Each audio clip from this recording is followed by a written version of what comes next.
Hello, John Talley here with Partzilla.com. Today I'm going to show you how to actually flush the coolant on our 2008 Kawasaki KLR650R.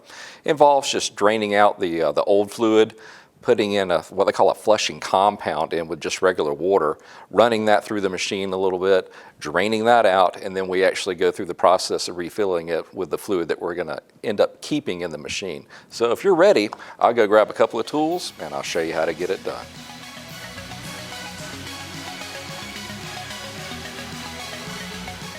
All right, this is going to be a skill level 1, so it's not going to be that tough, but it's basically going to take you all day to get it done correctly. As far as the tools you're going to need, really short list. Just a Phillips, an 8 and a 10 millimeter socket, a decent extension, and a good ratchet. Only other thing you're going to need, pair of pliers.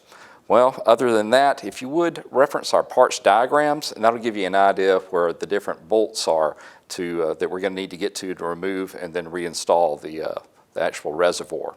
So once you have all that together, we can get started. All right guys, before we can get the coolant drained, we need to go ahead and remove this shield. It's only held on by 4 8 millimeter head bolts. So we'll get that dropped out of the way and then we can drain the coolant out of it.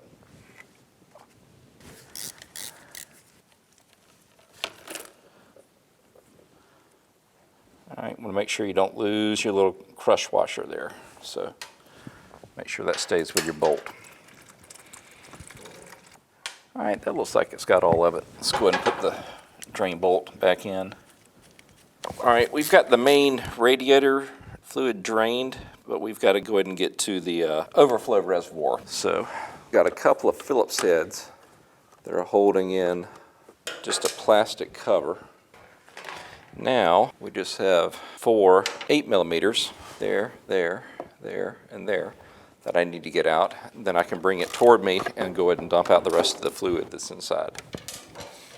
What we're going to do is disconnect that upper hose. That way we can tilt it down and drain it.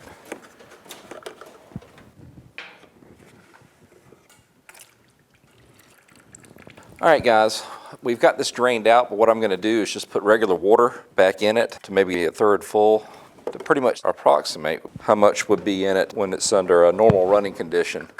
So if the rest of the cooling system, the radiator, needs to either push more fluid in here or take some out, there's actually going to be some to pull from, so to speak. So we're going to reconnect our hose up top, and not that I'm trying to be lazy, but I'm only going to remount it with 2 of the bolts for right now, because we're going to be pulling this back off when we do the final fill on it. All right, with that set up, we can go around, fill it up with water, and start our flushing procedure. All right guys, we've got our old coolant drained out of the machine, and we're actually using some Peak Flush that I picked up just a local auto parts store. And the way this is going to work is we're going to fill up the unit with just regular water. We're going to run that through the machine. We're going to drain it out, and then we're going to fill up a mixture with the flush mixed with water. We're going to run that in the machine for a pretty good while. Then we're going to drain that out and then flush it out again with just regular water. Now once we've done all of that, then we can come back and fill it back up with the Kawasaki coolant. Now guys, it does not outline this particular procedure in the Kawasaki manual. What the manual does say is to follow whatever the guidelines are for whatever manufacturer of flushing compound that you happen to be using. So we're just following the Peak instructions. So depending on what type of flushing compound you get, it may end up being a little bit different, so just keep that in mind. All right, she's filled up. We're going to put the radiator cap back on. Go ahead and start her up. Run her for a few seconds, then check our level, make sure it's okay, and then we're going to let it run for about 10 minutes.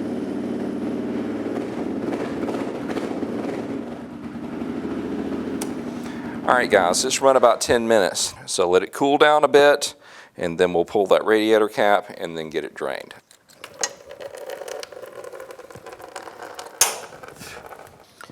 All right, let's go ahead and put our drain plug back in. All right, now this time we're going to put in a mixture of water with the flushing compound. We only need about 10% of what's in here. That can't be more than about 3 or 4 ounces is all I'm going to need to do this particular machine. So We'll start with a little bit of water, then dump in some of the flushing compound, and then top it off with water. So what we're going to do is I'm actually just going to go ahead and take it off the lift and take it for a spin. Peak recommends that you put about in between 4 and 6 hours, but I really think they're gauging that toward an automobile. So I'm thinking a quick run, maybe 15 or 20 minutes with this particular unit will be more than enough to get everything circulated through that. Well, all right, guys, I'm back. And she's pretty much ready to go now. What I'm going to do is actually let it cool down for a little bit, and then I'll pull that radiator cap once I can actually put my hand on it without searing the name into the bottom of my fingers. So give it a few minutes to cool down, and then we'll get it drained and continue. All right, once this drains out, then we'll put the plug back in.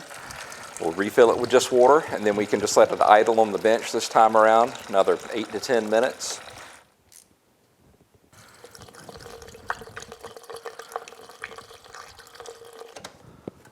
Cap back on. Let's crank it up. All right, she's been up to temp. It's been about 8 to 10 minutes, so we're going to go ahead and shut her down.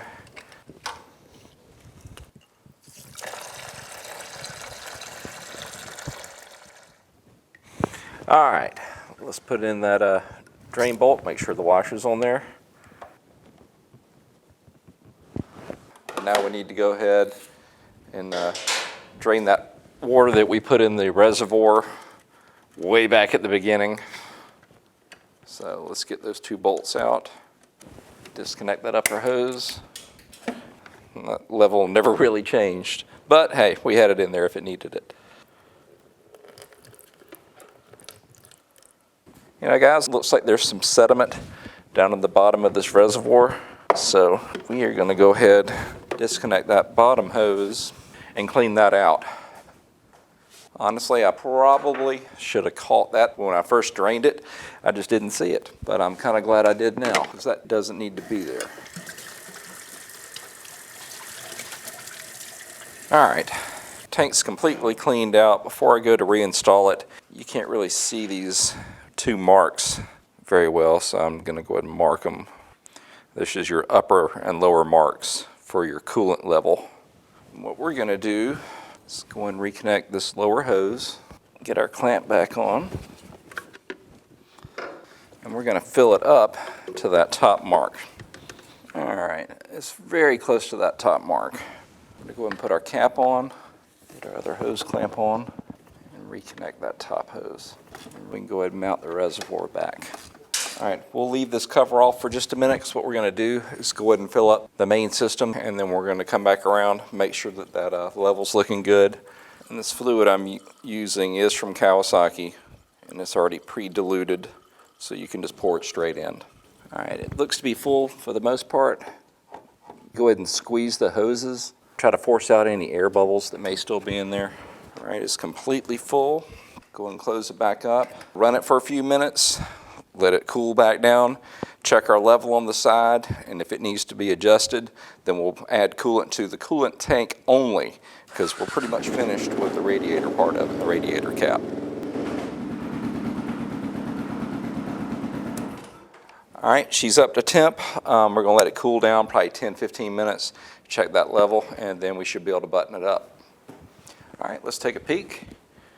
That's pretty much where we left it, so I think we're good to go.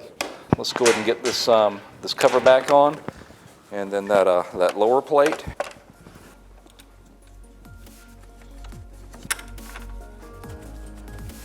All right, guys, that pretty much wraps this one up. A little bit more involved than just doing a coolant change, for sure. Well, listen, if you need any of the parts that we use to do this, why don't you find us at Partzilla.com, and we can get you taken care of. If you have any questions or comments, just leave them in the section below, and I'll do my best to answer them. Until next time, we just want to say thanks for watching.